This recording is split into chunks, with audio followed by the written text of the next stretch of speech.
Bismillahirrahmanirrahim. Assalamualaikum warahmatullahi wabarakatuh. Apa kabar pagi hari ini anak-anak? Alhamdulillah, luar biasa, dahsyat, Allahu Akbar. Bahagia sekali tadi bisa bertemu kalian secara virtual. Mudah-mudahan kami akan keluarga dalam keadaan sehat walafiat.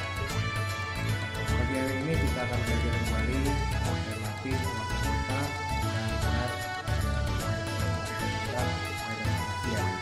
sebelumnya mari kita doa. Bismillahirrahmanirrahim. Rabbi shrah li sadri wa yassir li amri wahlul 'uqdatam min lisani yafqahu qawli. Rabbi zidni ilman nafi'an warzuqni fahman thayyiban. Amin ya rabbal alamin. Baik anak-anak,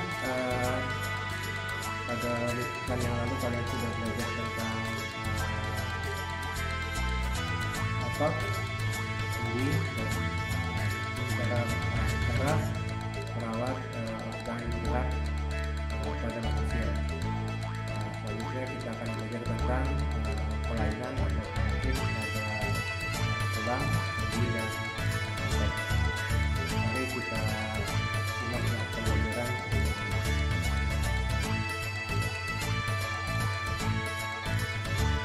Bismillahirrahmanirrahim. Assalamualaikum warahmatullahi wabarakatuh. Apa kabar pagi hari ini anak-anak? Semoga kalian dalam keadaan sehat walafiat. Baik, kita akan lanjutkan pelajaran tematik 5A, subtema 3 dengan muatan IPA.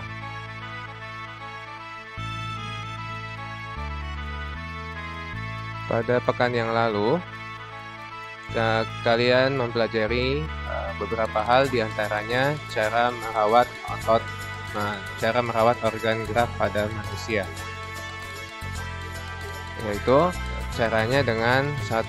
Makan makanan yang bergizi bagi tulang dan otot, kemudian 2. Melakukan olahraga yang rutin di pagi hari, 3. Melakukan gerak tubuh yang benar terutama saat duduk dan berjalan, dan yang keempat, melakukan pemanasan yang cukup sebelum berolahraga.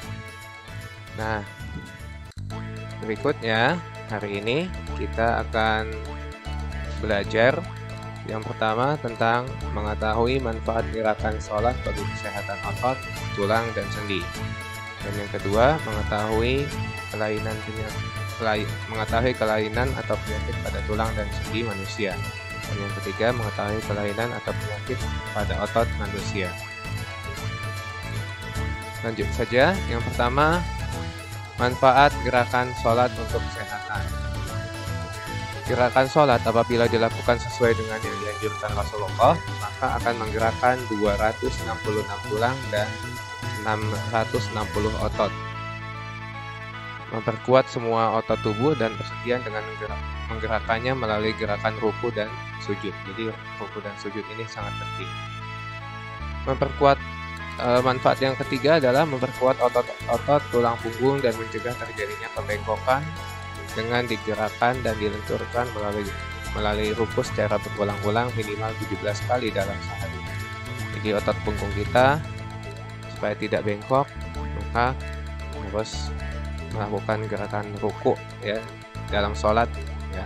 Dan kalau kita sholat wajib itu ada 17 rakaat ya, dari pagi sampai dengan malam.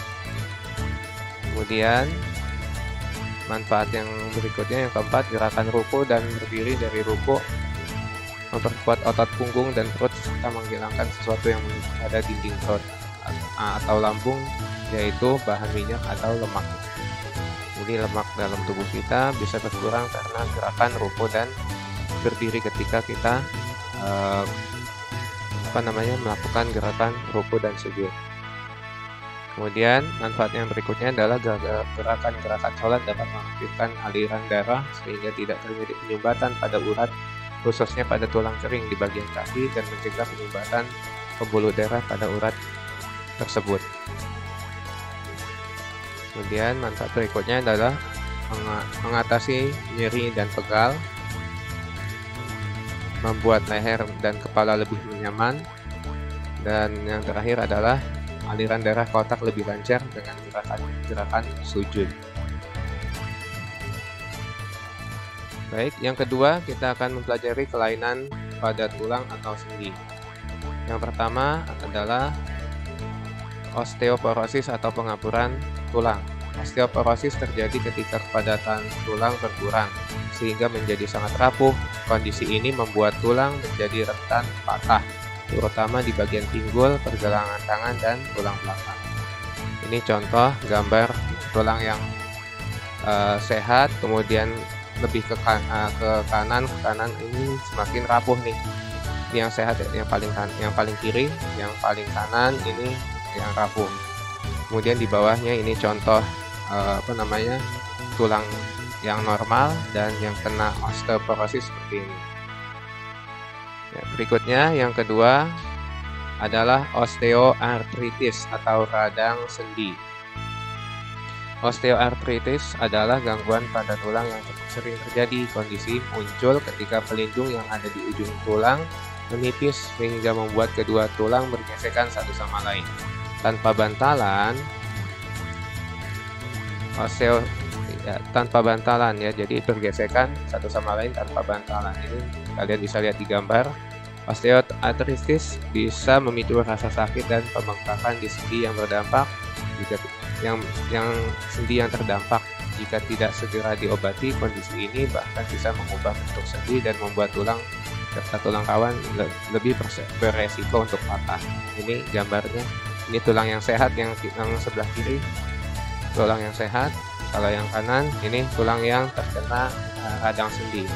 Ya, ini bantalannya hilang. Ya. Baik.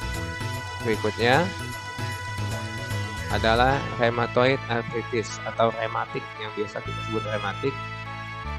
Ini adalah penyakit autoimun sebenarnya. Artinya sistem imun, sistem pertahanan tubuh yang seharusnya melindungi tubuh dari penyakit justru menyerang sel sehat tulang dan menyebabkan gangguan kesehatan.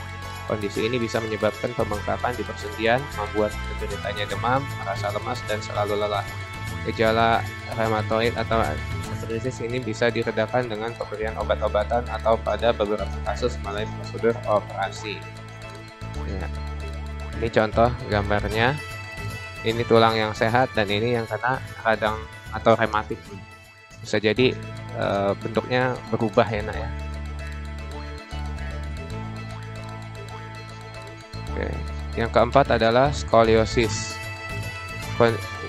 Skoliosis adalah kondisi jika dilihat dari belakang tulang punggung kita akan terlihat lurus. Namun pada penderita skoliosis, tulang belakang akan melengkung membentuk huruf S atau C. Hal ini disebabkan oleh sikap duduk yang salah. Ya, ini gambarnya. Kalau yang aslinya yang normal seperti ini, yang sebelah kiri. Kalau yang skoliosis jadi ya miring ya nak ya. Bisa ke kanan, bisa ke kiri. Ya, seperti ini gambar. Kemudian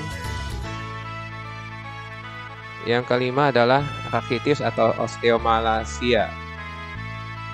Kondisi ini adalah kondisi di mana tulang tidak dapat mengeras dan dapat menyebabkan tulang menjadi lunak dan lemah, sehingga membuat penderitanya beresiko tinggi mengalami kelainan bentuk tulang dan patah. Kondisi ini terjadi akibat kekurangan vitamin D, kalsium, atau fosfor yang dibutuhkan oleh proses pengerasan tulang. Ya, ini contoh tulang yang terkena osteomalacia atau rakitis. Ya, ini yang normal. Nah, dari padatan tulang pun beda ya. Kalau yang normal ini padat, kalau yang ini bolong-bolong nih, nggak padat. Nah, jadi bentuk kaki biasanya nyerangnya di kaki nih, di tulang yang panjang. Ya, jadi kayak bentuk O gitu.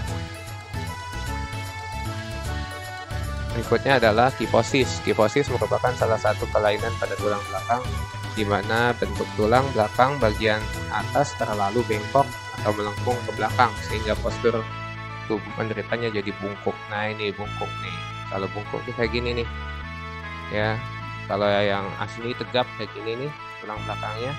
Tapi kalau bungkuk nih sekitar bagian punggung kalian jadi bengkok seperti ini. Ya.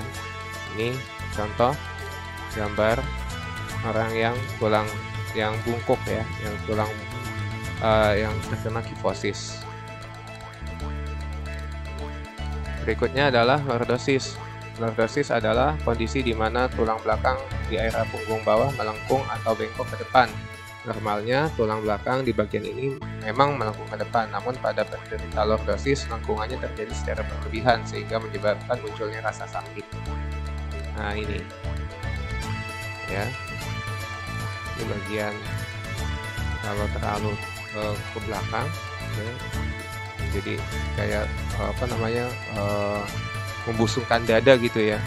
Tapi sebenarnya dia ada penyakit kelainan di tulang bagian ekornya itu. Berikutnya adalah kelainan pada tulang di tulang atau sendi, yaitu fraktura. Fraktura atau patah tulang adalah kondisi ketika tulang patah sehingga posisi atau bentuknya berubah. Patah tulang dapat terjadi jika tulang menerima tekanan atau benturan yang kuatnya lebih besar daripada kekuatan tulang. Nah ini jenis-jenis patah tulang, ada yang sederhana, sebagian kompleks dan berganda. Ya, ada yang spiral, bentuknya patahnya spiral kayak gini, ada yang majemuk, ya, ada yang obliks atau miring. Berikutnya yang ke-8 adalah fisura. Fisura sebenarnya hampir sama dengan patah tulang, tapi kalau fisura adalah kelainan pada tulang karena terjadi retakan, jadi hanya retak, tidak patah. Ya, akan tetapi tulangnya retak, retakan pada tulang dan masih bisa ditambung kembali disebabkan oleh benturan. Nah ini disebabkan sama karena benturan yang keras sehingga menyebabkan retakan atau patahan pada tulang. Berikutnya yang ketiga, kita akan mempelajari kelainan pada otot. Yang pertama adalah atrofi. Apa itu atrofi? Atrofi merupakan kondisi terjadinya penurunan massa otot. Hal ini biasanya disebabkan oleh cedera atau adanya suatu penyakit sehingga bagian tubuh tertentu tidak bisa digerakkan dalam jangka waktu yang cukup lama. Dalam banyak kasus, atrofi otot biasanya pulih setelah melakukan gabungan penanganan mulai dari diet, latihan, dan terapi fisik yang dilakukan secara intensif. Nah ini normalnya mungkin yang seperti ini, tapi karena ya atrofi jadi kecil nih ototnya. Ya. Ini karena aktivitas yang kurang. Nah, yang berikutnya adalah hipertrofi. Hipertrofi otot adalah merupakan kelainan peningkatan ukuran serat otot dan massa tubuh menjadi lebih kuat dan besar karena latihan atau aktivitas terus-menerus secara berlebihan dan atau karena diet tertentu. Nah ini seperti binaragawan ya, tubuhnya ototnya membesar. Nah, ini sebenarnya kelainan otot juga, tapi yang positif juga sebenarnya. Ini positif, nggak apa-apa. Berikutnya adalah kelainan pada otot adalah kesleo. Kesleo atau terkilir adalah cedera pada ligamen jaringan penghubung dua atau lebih tulang pada sendi. Gangguan ini termasuk keluhan umum yang terjadi pada pergelangan kaki akibat aktivitas fisik. Biasanya kesleo terjadi saat berjalan atau berolahraga pada medan yang tidak rata, jatuh pada posisi yang salah, dan teknik latihan yang salah saat berolahraga. Gejala yang muncul tergantung tingkat keparahan, tapi sering kali berupa nyeri dan pembengkakan dan memar. Ini contoh gambarnya ya. Ini kesleo ini yang ada yang namanya inversi, ada yang reversi, ya, ada yang ankle nih. Ankle biasanya pemain bola nih.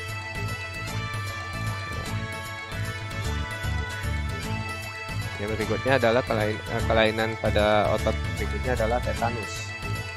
Tetanus adalah kondisi kaku dan tegang di seluruh tubuh akibat infeksi kuman. Kaku dan tegang seluruh tubuh ini terasa menyakitkan dan dapat menyebabkan kematian. Gejala tetanus akan muncul dalam 4 sampai dengan 21 hari setelah infeksi. Kuman atau bakteri tetanus masuk ke dalam tubuh melalui luka pada kulit dan akan mengeluarkan racun atau menyerang saraf. Bakteri ini bernama Clostridium tetani yang banyak ditemukan pada tanah, debu, dan kotoran hewan. Ini gejala-gejalanya ya, demam, kemudian tekanan darah tinggi, jadi kayak nih muscle spasms itu kaku ya, tegang. Ya.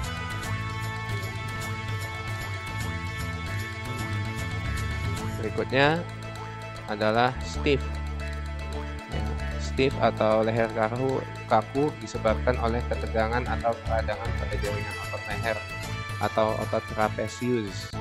Tegangan tersebut dapat terjadi jika Anda menggerakkan leher secara tiba-tiba yang membuat otot dan ligamen leher mengalami cedera. Biasanya terjadi dikarenakan posisi bantal yang kurang enak saat tidur. Ya, maka dari itu sebelum tidur kita harus menentukan posisi bantal yang tidak akan membuat leher kita kaku. Atau biasanya kita nyebutnya itu salah bantal, padahal bukan salah bantal ya, salah kita ya. Tidurnya itu tidak diatur, bantalnya tidak diatur. Nah ini otot trapezius ya, yang seringkali kaku jika kita salah salah bantal namanya. Baik, kesimpulan tematik IPA di tema 5A ini, di buku tematik 5A adalah yang pertama adalah makhluk hidup salah satu cirinya adalah bergerak. Manusia dan hewan terutama vertebrata bergerak menggunakan tulang, sendi, dan otot. Hewan invertebrata bergerak dengan alat khusus yang disesuaikan dengan tempat tinggalnya. Contohnya cacing, alat geraknya rambut kaku, cumi-cumi alat geraknya tentakel dan sebagainya. Berikutnya kita mempelajari alat gerak pada hewan vertebrata, diantaranya sirip pada ikan, otot perut pada ular, sayap pada burung, kaki pada mamalia, dan kaki dayung pada penyu.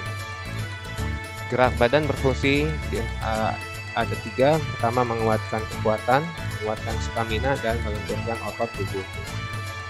Tulang manusia ada sekitar 206 buah tulang, bentuk dan jenisnya bermacam-macam. Di antaranya ada tulang tengkorak, tulang anggota badan, dan tulang anggota gerak. Berikutnya kita mempelajari otot manusia. Otot manusia itu ada 3 jenis, yaitu otot polos, otot lurik, dan otot jantung. Kemudian kita mempelajari juga sendi. Sendi pada manusia ada 5. Ada sendi engsel, sendi pelana, sendi peluru, sendi putar, dan sendi geser. Kemarin terakhir kita mempelajari cara memelihara kesehatan alat gerak manusia. Di antaranya adalah makan makanan yang vitamin D dan kalsium, olahraga yang rutin pada pagi hari, sikap badan dan tubuh yang benar saat duduk dan berjalan, dan yang terakhir adalah melakukan pemanasan sebelum berolahraga. Baik, terima kasih atas perhatian kalian anak-anak. Berikutnya adalah tugas. Yang pertama adalah mengerjakan latihan kegiatan 1 di buku tematik 5A halaman 155, dan yang kedua adalah mengerjakan evaluasi tema A atau tematik 5A muatan IPA melalui Google Form.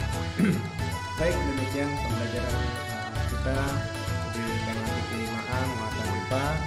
Seluruhnya sudah disampaikan, yaitu tentang alat gerak pada hewan dan manusia. Intinya kalian sudah mengetahui bahwasanya alat gerak pada manusia adalah ada tulang, ada sendi dan otot. Kemudian pada hewan ada yang sama, contohnya pada vertebrata. Vertebrata alat geraknya umumnya sama. Dan kalau pada hewan vertebrata tidak sama ya, beda sesuai dengan peruntukannya. Baik, demikian yang bisa kami sampaikan, dan setelah ini silakan kalian mengerjakan evaluasi akhir untuk tematik 5A ini saja. Baik ya, mudah-mudahan nanti nilainya kalian bisa bagus dan memuaskan. Terima kasih. Wabillahi taufiq wal hidayah. Assalamualaikum.